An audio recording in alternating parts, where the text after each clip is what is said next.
Welcome, ladies and gentlemen, in the world of tone.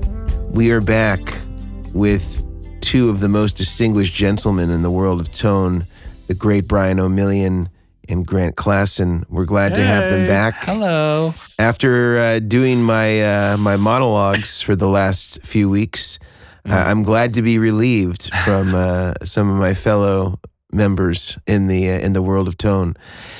Today, we are going to backtrack a little bit on some kind of current events that were, I think, remarkable and noteworthy in our industry that we didn't get a chance to comment on, but I think are interesting points to rehash, given that there aren't a lot of examples of the thing that we're about to talk about amongst manufacturers, and that is the distinguished gentleman, Josh Scott from the great state of, I guess it's Missouri, right? It's not. And Josh goes through my understanding, I think, my monologues for the last few weeks. I'm glad to be relieved from some of my fellow members in the world of tone. Today, we are going to backtrack a little bit on some kind of current events that were, I think, remarkable and noteworthy in our industry that we didn't get a chance to comment on, but I think are interesting points to rehash, given that there aren't a lot of examples of the thing that we're about to talk about amongst manufacturers, and that is the distinguished gentleman, Josh Scott from the great state of, I guess it's Missouri, right? It's not Kansas. Yeah. Of Missouri. Is it Kansas or is it Missouri? Would you say he's not in Kansas anymore? I don't know. I forget if Overland Park is Missouri or Kansas. I think it's Missouri. I'm the Canadian, so I'm going to confidently say Missouri, having no clue. No sweet clue over here. This is I'm pretty sure he's in Kansas. KC. Let's see.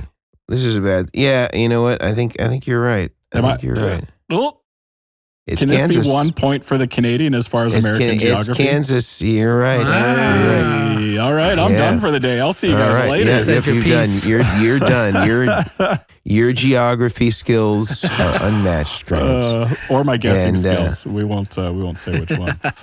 In any case, he has done a really interesting thing that I think is unique in that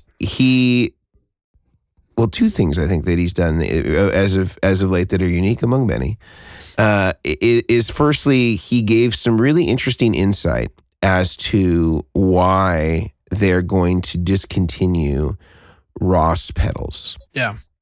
And ordinarily, when a company dissolves, I think it kind of just they disappear quietly and they die a slow death sort of in isolation and nobody really knows the reasons or the details. And I thought one thing that was very interesting and refreshing was the candidness of his response as to why, and then using that as a springboard to sort of clear out their remaining inventory. And so sort of buying back their inventory from their dealers and then selling them in sort of a flash sale, at midnight. And I think that my understanding is they sold them out in, under an hour or something like that. And they had, hundreds or maybe thousands. I don't remember the number that he quoted of these in stock, and I think they were selling them for something super reasonable, like $79.99 or something like that.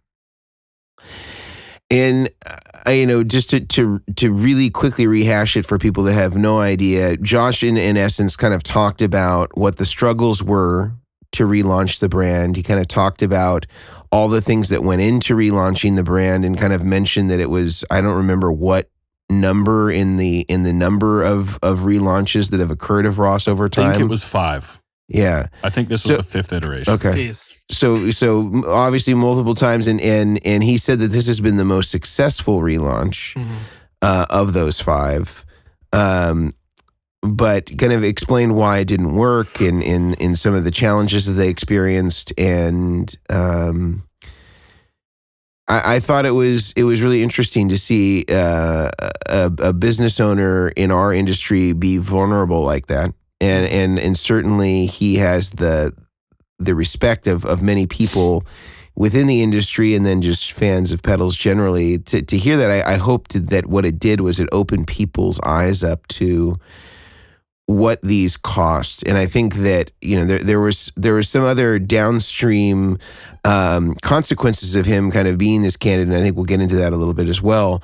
But I'm just curious from your perspectives as manufacturers and rig builders, what was your feeling on this? And do you agree with it being sort of a refreshing take, and any sort of reactions that you'd like to share with us and the listeners? Yeah, I mean, do you want to go? Brian, okay. I feel like this is you. All right, that's great. Yeah, no, I thought it was really cool. I think a big thing with pretty much anything is just like transparency when it comes to a lot of like details, because people are like, oh, they all have their guesses on how much things cost and whatnot, and they don't really get to think about all the like stuff that goes into a pedal. I mean, from you guys know. And just like him being really honest about what it costs. And, it's one of those things, it's another behind the scene kind of thing that people don't get to see. I mean, it's like going into the kitchen of the restaurant, you like going to, it's like you get this. Sometimes that's good, sometimes it's not. So, and for him, I think it was great because he got to be. Hey, some restaurants that you didn't know, but like I think it was cool just for him to really give that information out and not like gatekeep or hide it, because he could have easily said, we're shutting down Ross, we're blowing it out for $69, and that's it.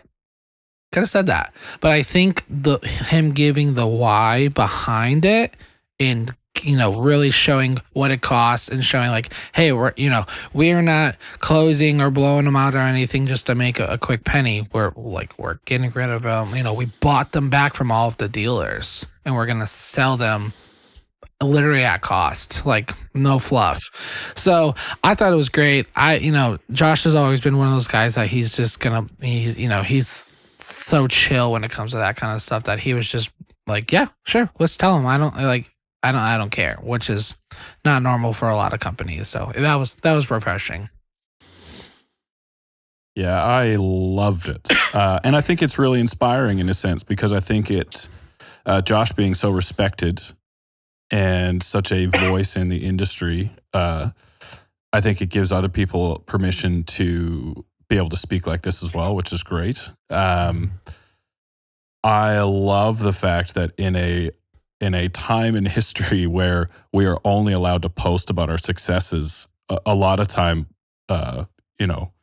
exploiting those successes as much as we can, or posting them in such a way where it looks like a bigger success than it actually was. Like, we always have to look good. And then for Josh to come out in front of his audience of somewhere around 500,000 subscribers on YouTube and say, hey, I screwed up, or this didn't go the way I expected, or whatever the outcome may be. It was so nice to see, not because he failed, not at all. I don't wish that on Josh in any way, but unfortunately it didn't go the way he expected. And then for him to be transparent about his take on why and what he learned from it, and what, I just thought it was great. It made me like him even more. I feel like Josh is the golden child of the music industry, and this was now he's turning into platinum. Like, he's just, I loved it, and so I thought it was really refreshing. Again, I don't wish any failure on him, JHS, or any other companies he does. I thought it was a really cool endeavor, and I loved, which I know we'll get into, I loved how he talked about the cost, because I did this similar thing, and I don't want to lead the witness here, Mason, so I'll throw back to you in a sec, but before I made anything, before I was into any type of manufacturing, I could make that pedal for $20. I could make that for $12.50. Like, look at the cost of materials. And it's just so wrong. And it's just not true, firstly, and it's very inaccurate and misleading. And so I love how he broke down the costs, where he gets things manufactured. what he considers a cost of doing business. He said that a few times in the video. This is just a cost of doing business. This is not factored into the cost of the pedal, like making the documentary. So I loved it. I thought it was great. All that to say. Yeah.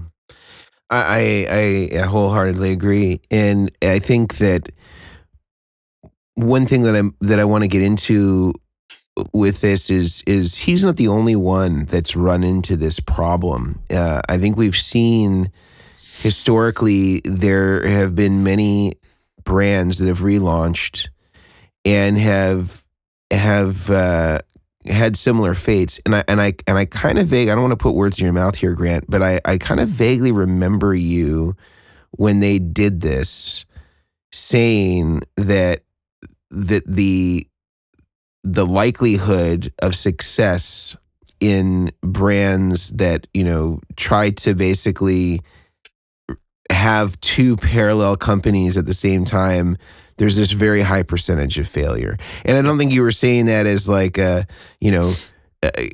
casting a spell on them and putting pins in your voodoo doll. But I think I remember you saying something like that, paraphrasing your words. And I agree that it's really hard, and I think that it extends beyond the bounds of the music industry and the musical manufacturing industries. That it's just a hard thing to do because you're, in essence, you are leeching and taking away resources from your own brand to focus on other brands or your other brand that has products. And I would think, and again, I've never done this. I guess I shouldn't say I've never done this. I guess technically you could say the Rig Doctor is another parallel brand, but we have a totally different staff for that. And I think the only ones that I've seen that have been successful, they basically have to have their own staffing for the separate brand. And I don't know if that's something that Josh did. I don't think he said anything about that. I think my understanding is that they took the infrastructure of JHS, they would pivot for a time to go to Ross, and then they would come back to JHS. And maybe from a manufacturing standpoint, that can work. Where you've scheduled in your various runs, and that during week 24 to 30, you're going to be doing Ross pedals, and then again on week 36 to 40, you're going to be doing Ross pedals, whatever it is. Yeah. But I think it's almost like having your own staffing for the other company, I think allows it the opportunity to succeed. And that's not even to say that it will, but I feel like it's so hard to have to triage resources between two companies and figure out what's going to go where and how to balance it. Like, I think it kind of makes it, unless you just get lucky. Yeah. I feel like it's really hard to do that. And again, they're not the only ones that have done this. And I think we were mentioning before the podcast, like Jackson did this sort of relaunch thing with Full Tone. Other than, the typical incendiary commentary that you might hear from Mike Fuller, I haven't really heard anything from Full Tone as far as their products are concerned. Yeah. They're not. It's been quiet. They're not making any noise as it relates to what it is that they make. And I think it's really hard to do it. And I think that this is like, it seems to be a common theme. I don't know if you guys have any insight or perspective on why that might be, as it relates to just businesses generally trying to kind of have two different companies within one. I have a hot take for you. All right, let's hear it. From multiple Piping people. Piping hot. I have seen a business coach for years because Lord knows I need it. And many other business people that I follow and really look up to. And a common thread is, one step back from this, is I think us as creative people, and this is not just business owners, just people in general, if they're following a creative pursuit, it's really romantic to get pretty good at something. And then you're like, oh, and I could also do this at the same time. And your focus is diverted. Yeah. And your focus is naturally split because it has to be. You're no longer focusing on one thing. I'm not just a guitar player. I'm a guitar player, and I also play bass sometimes. And sometimes I'll play drums, and then I'll sing. And when I hear entrepreneurs say, this business is going pretty well, and I actually had this great idea for another business I'm going to start in 2 weeks. I've got this great idea. And then I have this other third business over there and a side hustle to those businesses over there. And the first thing that comes to mind, and this would have been my thoughts with Ross as well, I don't remember saying it, but it sounds like me, is as soon as I hear people saying they're splitting their focus, I internally cringe a little bit because your chances of success have now halved. You are not, if someone asks me, are your chances going to be better putting 100% of your focus into Goodwood or 50% on Goodwood and 50% on another startup?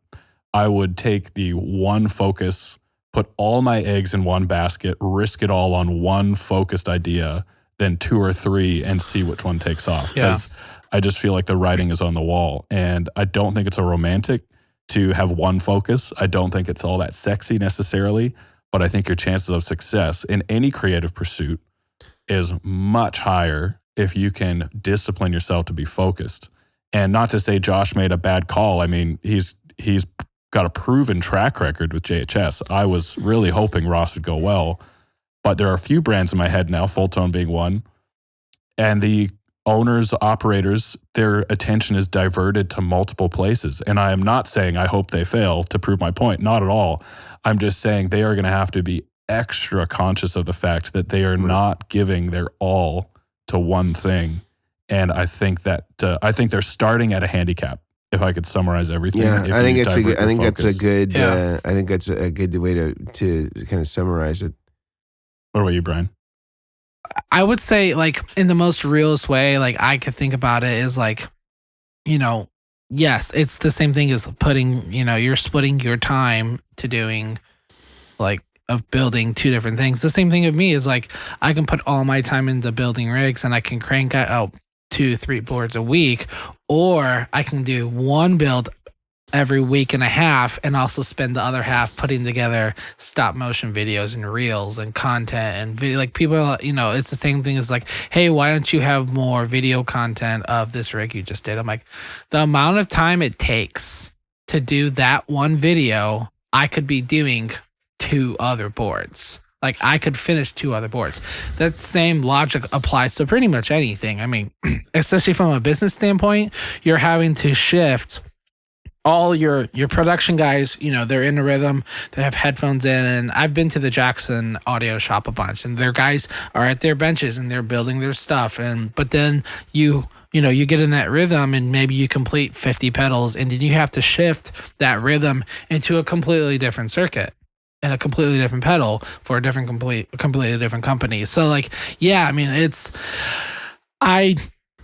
I love the guys at Jackson Audio, and I don't want them to fail or anything, or the guys that relaunched Diamond pedals. Like, all these companies that have relaunched other pedals, I want them to succeed. And maybe that's why there hasn't been a lot of social media stuff for some of these companies, is because they're kind of head down, barreling through getting stuff out. I'm not sure. There's so many things it could be, plus it's the end of the year sales stuff. But yeah, no, I definitely think companies, and like Mason said, and we talked about it beforehand, is like, if they're going to launch it, having other people to do that stuff, to do it. I mean, if you can't, I get it. But yeah, I would never wish failure on anyone, except the competitive sports team that my favorite team is playing. That's a different story. But what I would say, yeah, for these companies and stuff that are wanting to do, like, especially if they're big enough, because then you get like companies like Behringer and them, like, who I'm sure we'll talk about, who like released, that 69 pedal. They're such a big company, they can do that kind of stuff. Whereas you get a small company that's, in a little warehouse and they have 8 employees. That's a whole different story. So I wish them the best. Yeah. I love all those companies too. What I want to do is continue the conversation with kind of something that I think evolved out of this, where there was a gentleman who we've actually mentioned here before on the show, a YouTube person named, or I guess you should say a YouTuber by the name of John Cordy. And we had talked about him in the context of the Dumble related content that he had put out about the estate and some of the things around Dumbles being made again. Yeah. But he also went in and disassembled a JHS pedal, I think partially predicated on some of the information that Josh revealed in the Ross video talking about the expense of the pedal. And he was using that as sort of a jumping off point to say, well, let's look at this thing. If it only costs him however many dollars to make, because I think he gives some number or Josh gives some number in his Ross video. You know, aren't they just ripping us off? And then kind of tries to demonstrate what he believes to be an example of sort of an inexpensively made product. And, you know, you could just do this for however many dollars and we're just being ripped off sort of thing. But before we do that, I would like to break for a moment to talk about some sponsors that make the podcast possible. So I will turn it over to you all so that we can talk about those. Absolutely. Yeah. So I would love to talk about our first set of sponsors, which are the guys over at the Guitar Sanctuary in McKinney, Texas. They have a lot of the stuff that we're talking about, they carry. I mean, guitars, amps, pedals, pedal boards, power supplies, strings, cables, they have all sorts of stuff, plethora of stuff, yeah, you could say. So go visit them at guitarsanctuary.com. Give Brian and them a call. You can text them. That phone number is you can text in, chat with them, get information on any Black Friday sales that have recently passed or any New Year's sales that are going to be coming up. Check them out. Guitarsanctuary.com. You will not be disappointed. And high quality gear, great employees. They even have an on-site luthier. So if you are in the area, you can have your instruments serviced. Check them out, guitarsanctuary.com in McKinney, Texas. Next, they're going to be our favorite friends over at Neural DSP with the Quad Cortex, the Nano Cortex, as well as their awesome plugins. And they just recently did a sale for their plugins over the past couple of weeks. So if you took advantage of that sale, I mean, you're very lucky at over 50-something% off. It was a great sale. But they just recently updated their Core OS.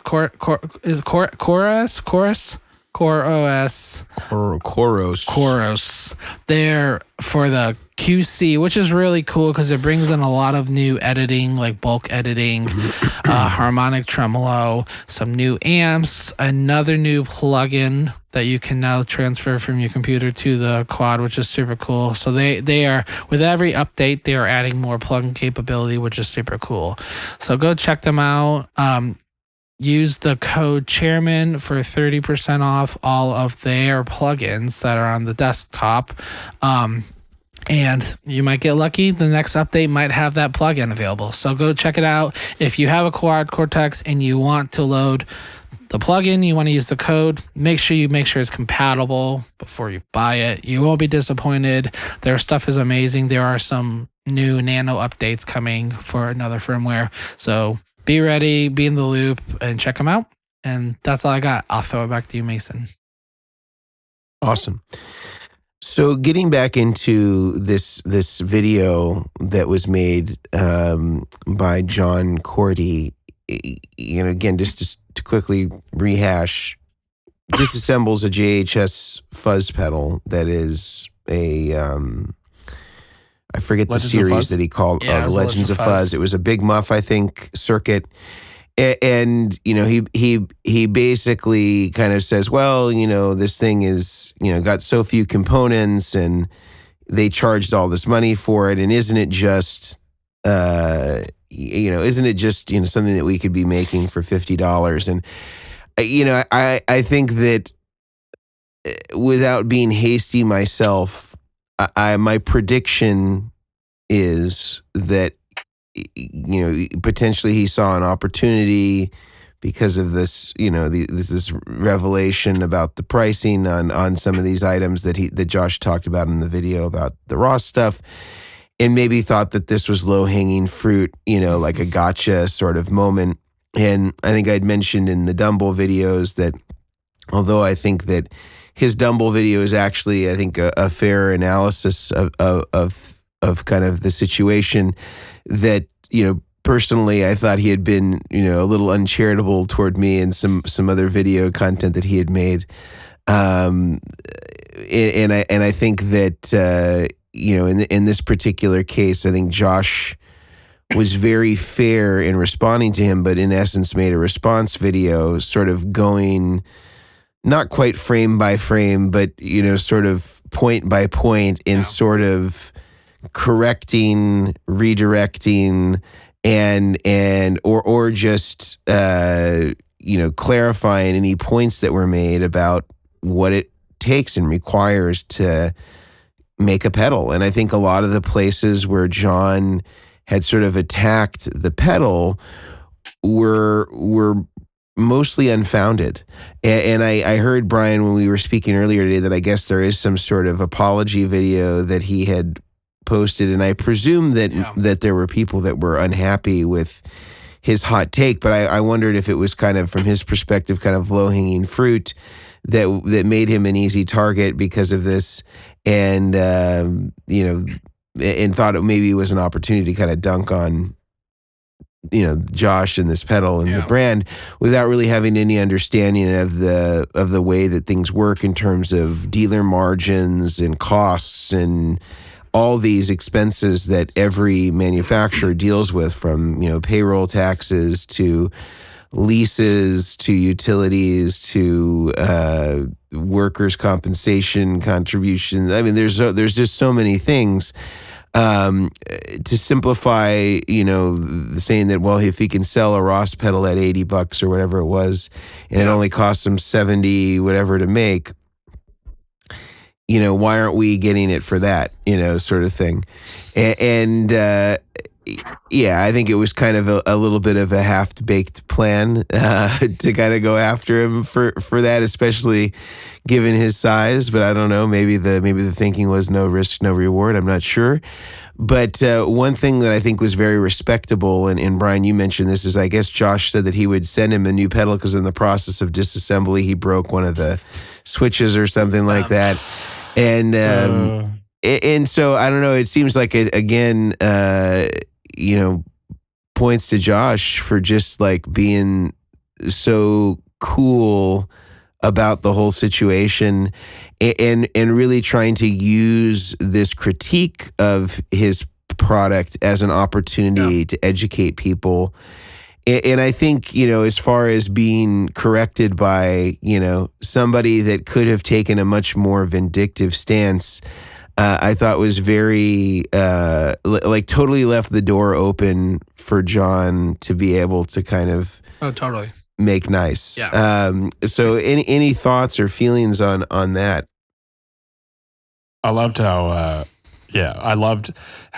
I mean, we even, and this is no secret, so I'm not sharing anything I don't think that is appropriate, but we were just talking about Mike Fuller earlier in this, who is known for it would not have gone that way. Exactly. And you're just seeing two very different approaches to people that disagree with your point of view. Let's put it that way. And Josh goes through, and I think everyone, Americans, North Americans, Canadians, we all need more of this, of Josh's approach to life in general, in the sense of someone disagrees with you and Josh takes the time to listen to him and like, okay, yeah, I can see what you're saying there, but what you don't understand is A, B, and C. And this is why maybe your opinion here. And Josh was so calm about it, which I loved. And I don't want this to just be a Josh love fest, although it's probably turning into that, but he just handled it. He handled it so well. He handled it just like a classy guy. And again, he's maybe this is just the master marketer in him. If I was going to be super negative about this whole thing, he's taken someone criticizing his brand and he's made you love the brand even more because of it. And I think he's done such a great job. And I'm just to be super clear, I'm not saying that at all. I think Josh is being very genuine. And he, even while this guy was taking apart the pedal and breaking it. Josh was saying throughout this whole thing, like, oh, I can't watch this. I can't watch him take this thing apart because he's just destroying it. And it's like, well, maybe if the guy doesn't know how to take a pedal apart, maybe he shouldn't be talking on manufacturing practices and costs. Like maybe he's not the most qualified guy to speak on this topic. And again, I have nothing against him. I've watched other videos of his and really enjoyed them. But it just goes to show, and this includes myself as well, we all have this platform to speak on. It doesn't mean that we're qualified to speak on every topic. Like, I think we just have to stop and think, like, is this the guy that should be talking on this? And I think it was definitely video, a stay in your lane thing. Exactly. Like Josh's video was like, the subtext of Josh's whole video was like, your opinion actually is completely unfounded and you don't know what you're talking about. And Josh was much more polite and kind than that by even sending him a pedal after he broke his while bashing JHS. So he's like, I'll send you a new one. And so, I'm a huge JHS fan, and even more so now for many, many more reasons than just their pedals. And I just thought it was a comically good video, even though that was not the intent of just this guy's just kind of making himself look a little bit like a fool. And Josh just handled it really well. I really enjoyed it. It was great theater, great watching. I'll probably watch it again, and I really enjoyed it. So, yeah, I thought it was great. Yeah, I mean,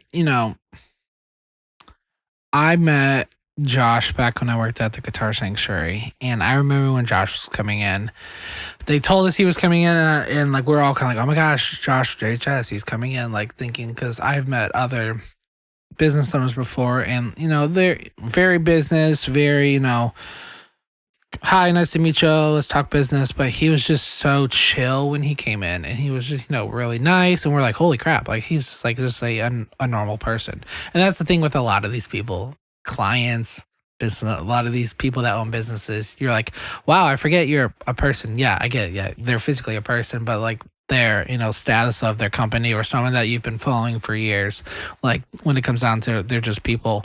And I agree with Grant about it not being like this we love Josh thing, which we do. Josh is great.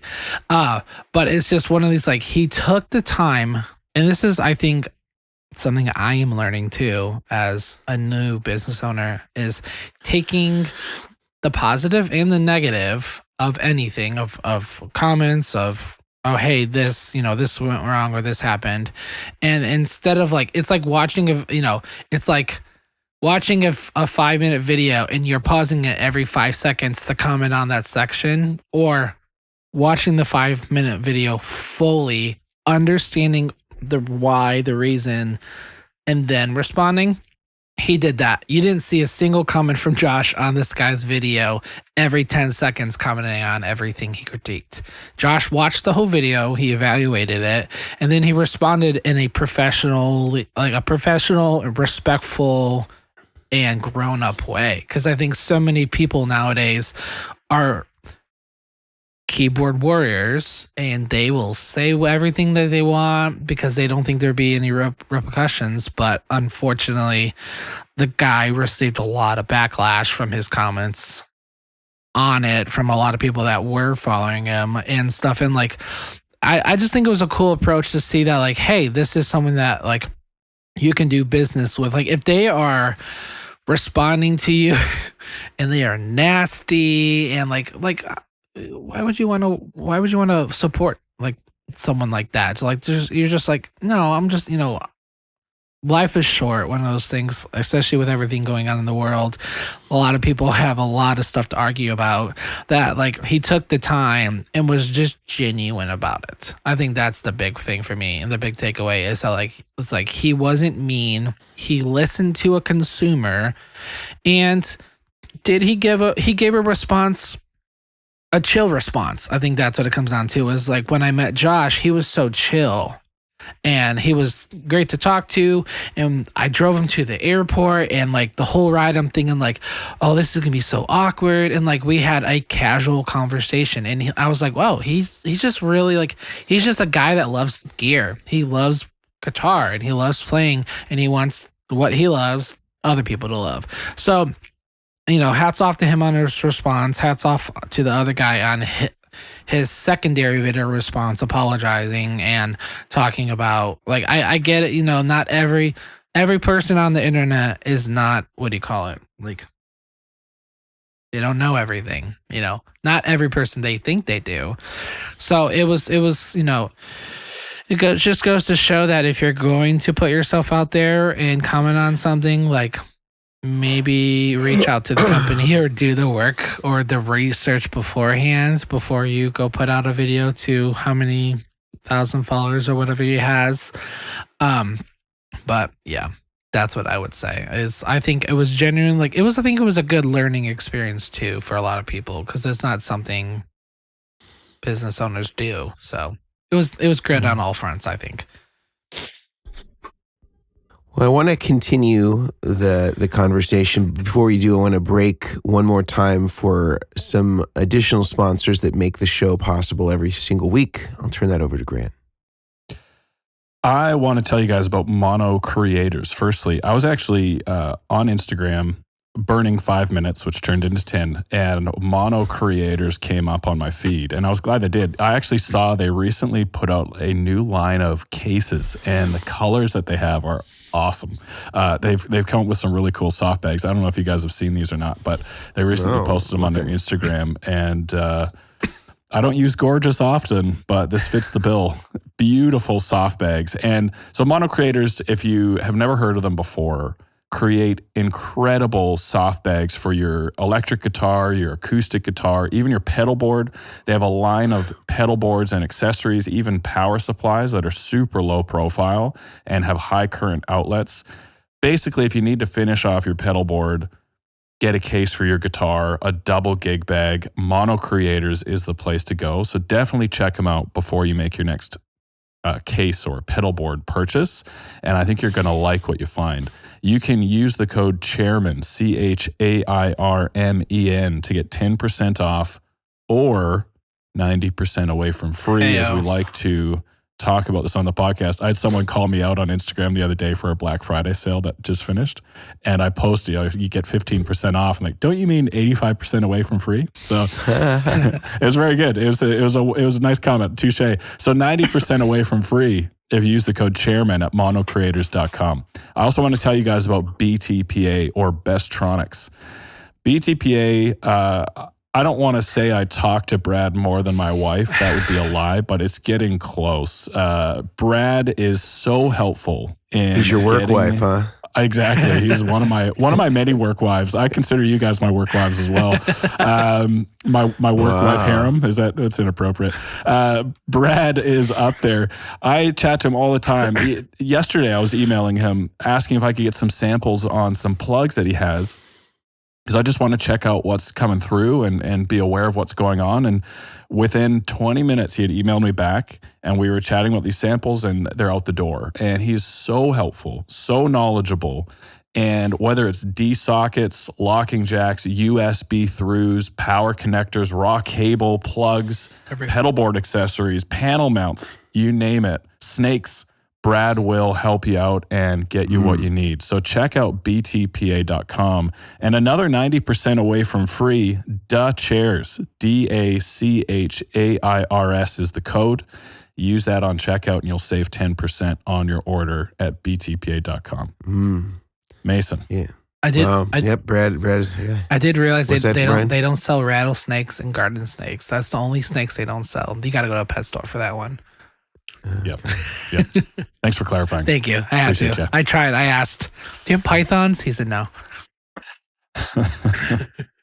Not that type of snake handler. Nope. Yeah. So I feel like we've chatted through some of the things that dealt with sort of the relaunching of Ross, the challenges of sort of running two parallel businesses, and then the expenses. I guess what I'd like to finish on is do you feel like this is likely going to inspire companies to be more transparent about the amount that their products cost? And do you think that we're likely going to see a shift in the way that it's presented? I feel like in some ways some companies have tried to do this and maybe just didn't have the same mouthpiece that Josh had to explain it. And in fairness, Josh I think is uniquely gifted to deliver that information anyway. Like as we've mentioned, one of his skills beyond, his business acumen and ability to market his brand is he's a really great communicator, I think, where he doesn't seem to overpower you with fancy words, but understands how to get to the core of something really quickly and efficiently. Oh. And I kind of wonder whether this is going to be a new standard with which we see, because I feel like there's always so much confusion about pricing, and there's a lot of anger, almost palpable anger around pricing. And, as the comments that we've all heard where people say, well, I can just make that for this much lesser amount of money sort of comment. I do think it's a little bit ham-fisted, as we saw with John Cordy. It is like those people are not in the world of manufacturing, and so they really don't have anything to contextualize costs. They are not, they likely do not have a payroll that they're worried about. They probably don't have a building lease. They probably are not managing a staff of however many people. And so that's a really it's an idealistic position to stand in and have no information at all. And so I wonder whether this could, this happening on a wider scale could be helpful for customers to really understand that, like, when you're comparing Nuix or you're comparing Donner to other, let's say, American companies, there's no comparison in terms of the expenses. Like, you could say, can you have a functional overdrive pedal for the price of a Donner or a Nuix? I think the answer is absolutely yes. I think that there will certainly be some qualitative differences in those things. But I don't know if for some people that value is not there. They are treating their pedals as kind of consumable and disposable, where maybe the longevity doesn't have any bearing for them because they're like, well, I'm just going to use this for 6 months and get rid of it, or move on to something else. I don't care if it doesn't work anymore, after 5 years, or I don't care if the warranty sucks or whatever. I think that there, of course, will always be versions of this person that exist on the internet that just don't know anything and are just saying comments because they feel like they understand more about the internal parts of manufacturing. And whenever I hear those people, I say, okay, great. I'll turn over the bill of materials. You show me how I'm going to make this cheaper. You show me. Because I don't think any of them, and I've never had one person take me up on that yet. Because it just doesn't... I don't even think they don't even know what a BOM is, the abbreviation, or for bill of materials. They don't even know what that is, So if you don't even know what that is, we shouldn't even be having this conversation. It's qualifying on that alone. Because I think that most pedal companies are not ripping you off, which is kind of like the overarching commentary that I think John was trying to make, is like, our pedal companies ripping you off. And I would venture to say, if there are any companies that would get close to that,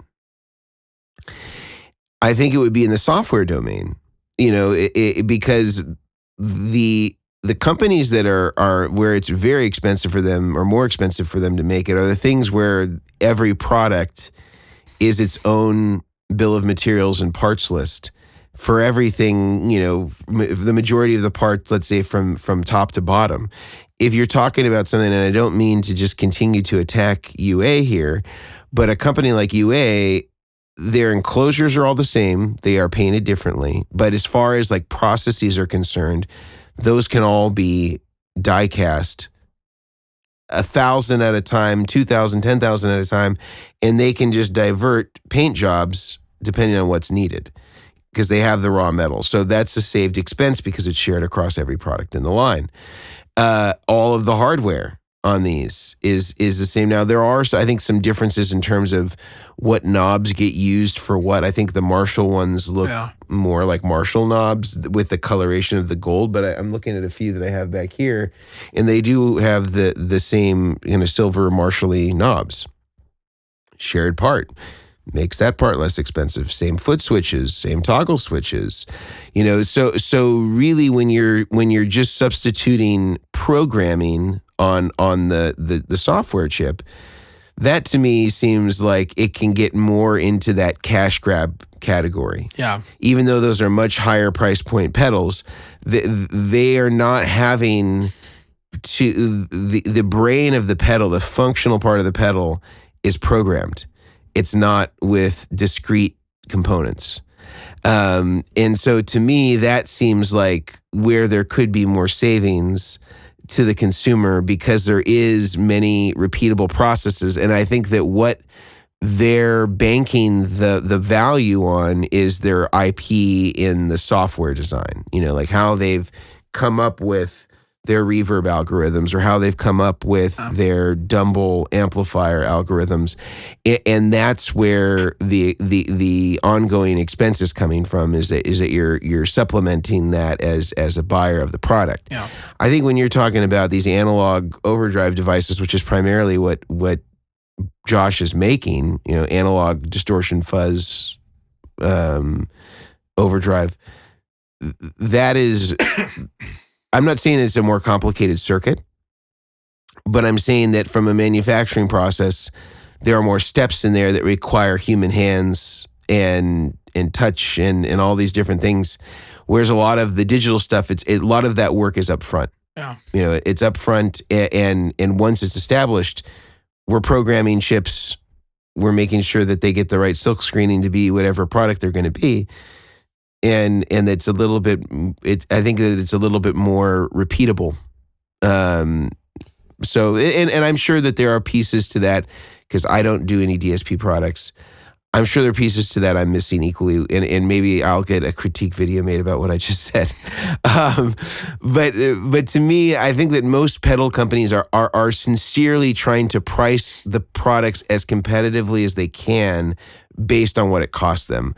I don't think that companies will survive if they were doing something else because they couldn't. I think that they're trying to be competitive, and I think that they're trying to put things in even with the Klon and stuff like that, when people get weird about the price on that, the Klons, if you bought them from Bill Finnegan, were never that much.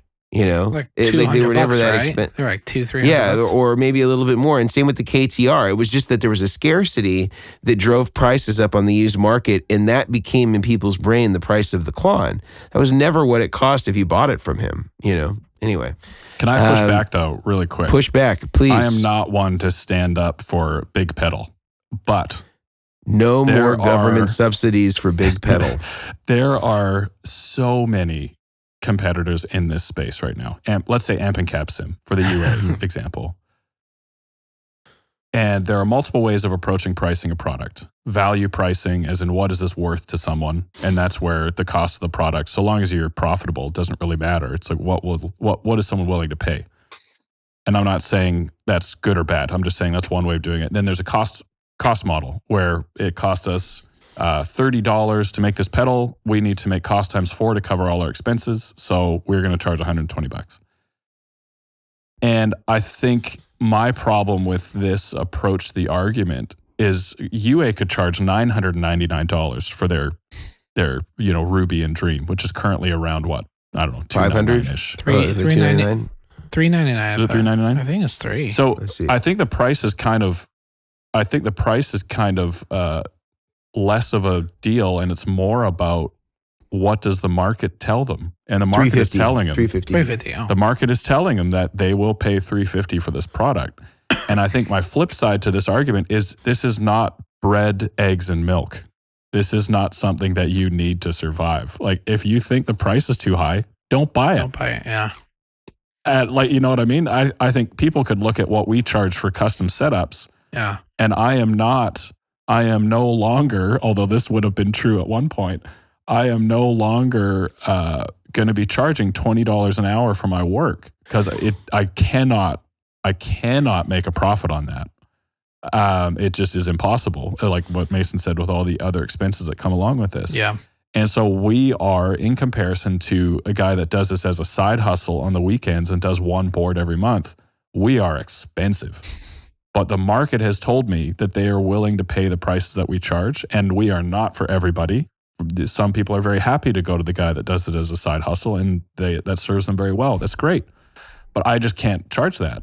And I'm not saying that UA couldn't charge less. I absolutely think they could.